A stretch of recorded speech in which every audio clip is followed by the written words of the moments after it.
मित्रों, आइए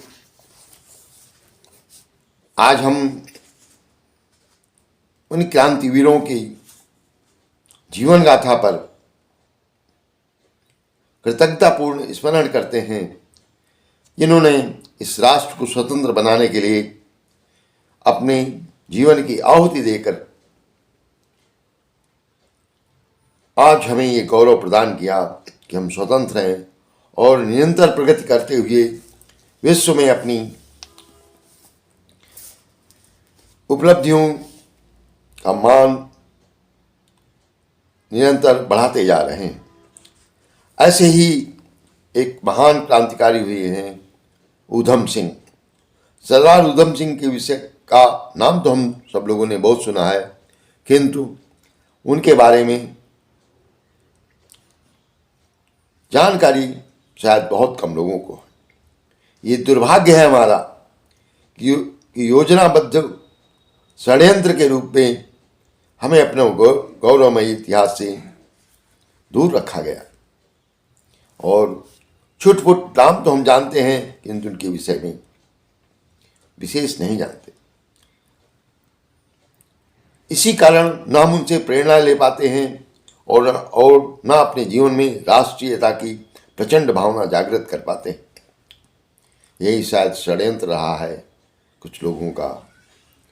तो आइए आज हम स्वतंत्र हैं, राष्ट्र गौरव की ओर बढ़ रहा है, सरदार ऊधम सिंह को कृतज्ञतापूर्वक याद करते हैं और उनके विषय में थोड़ा चर्चा करते हैं।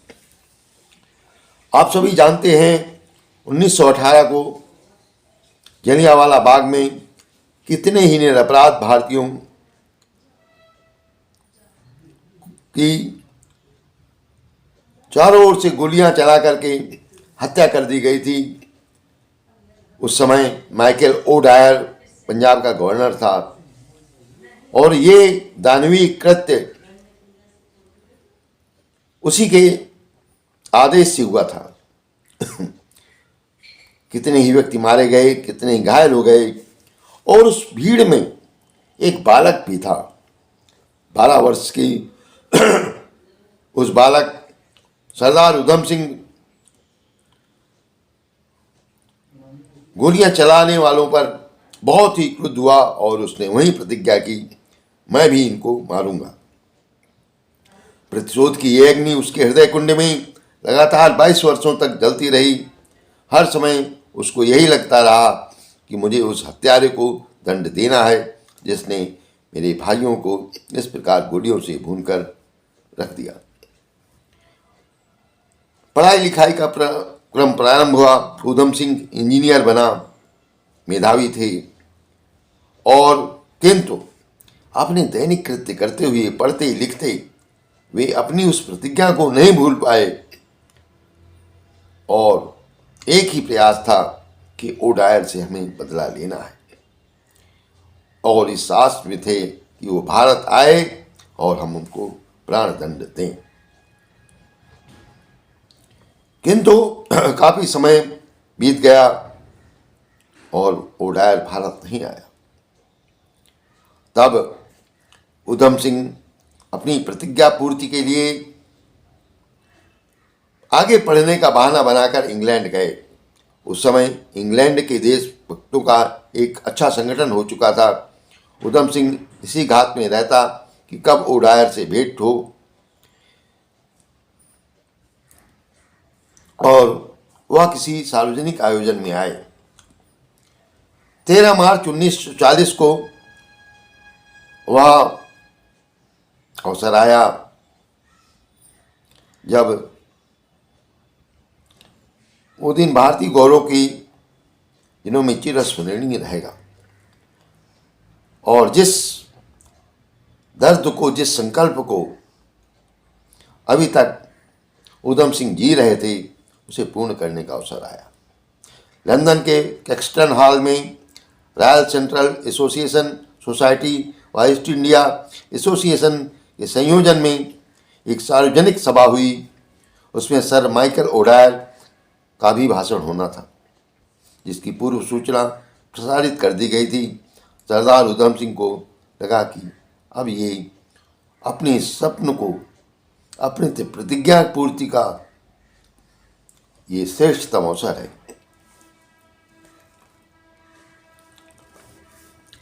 और यद्यपि कभी लगता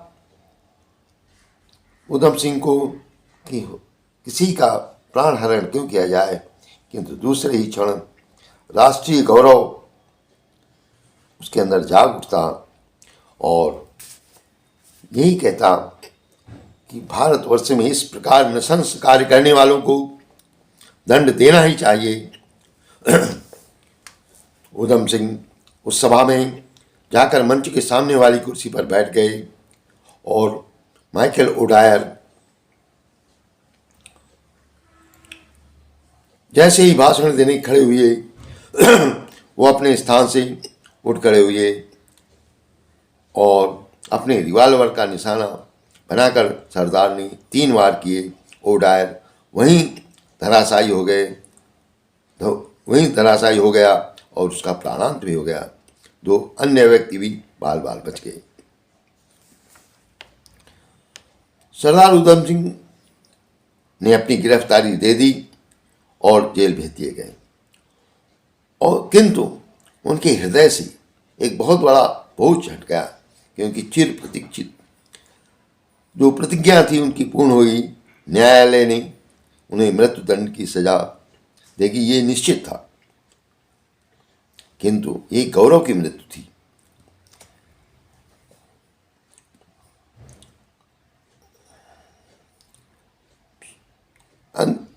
न्यायाधीश के पूछने पर कि क्या तुम अपने बचाव के लिए वकीलों की सहायता लेना चाहते हो, उसने कहा नहीं, मैंने अंग्रेजों के शासन के नालदार जूतों के नीचे अपने देशवासियों को रौंदे जाते देखा। मैंने इसका विरोध अपने ढंग से किया है, मुझे इसका पश्चाताप नहीं है। मौत का डर तो उसी दिन मेरे मन में हट गया था जब 22 वर्ष पहले जलियांवाला बाग में सैकड़ों बेगुनाह भारतवासियों को मैंने शहीद होते देखा था। भारतवासी अब गुलाम नहीं रह सकते। मैं अदालत से दया नहीं, कठोर दंड की याचना करता हूं। चाहता हूं कठोर से कठोर मुझे दंड दिया जाए। ये सारगर्भित वचन सरदार उधम सिंह के थे और साहस उन्होंने मृत्युदंड स्वीकार किया। जिस समय बहस चल रही थी उस समय उस भीड़ को चीरते हुए एक युवती न्यायाधीश के समक्ष उपस्थित हुई और न्यायाधीश से बोलने की अनुमति लेकर उसने बड़े कातर स्वर में उधम सिंह से पूछा कि जब तुम्हारी रिवॉल्वर में 3 गोलियां बची थी तो तुमने मुझ पर गोली चलाकर निकलने की कोशिश क्यों नहीं की? तुम्हारे पास एक लंबा चाकू भी था। तो उधम सिंह ने अत्यंत शिष्टता और विनम्रता से उत्तर दिया, बहन, हम भारतीय हैं। स्त्री पर हाथ उठाना भारतीय संस्कृति नहीं है, इसलिए मैंने रिवॉल्वर फेंक दिया था और अपने चाकू को भी जेब में रख दिया था। यदि आपके स्थान पर कोई पुरुष होता तो वो अवश्य गोलियों का निशाना बन जाता।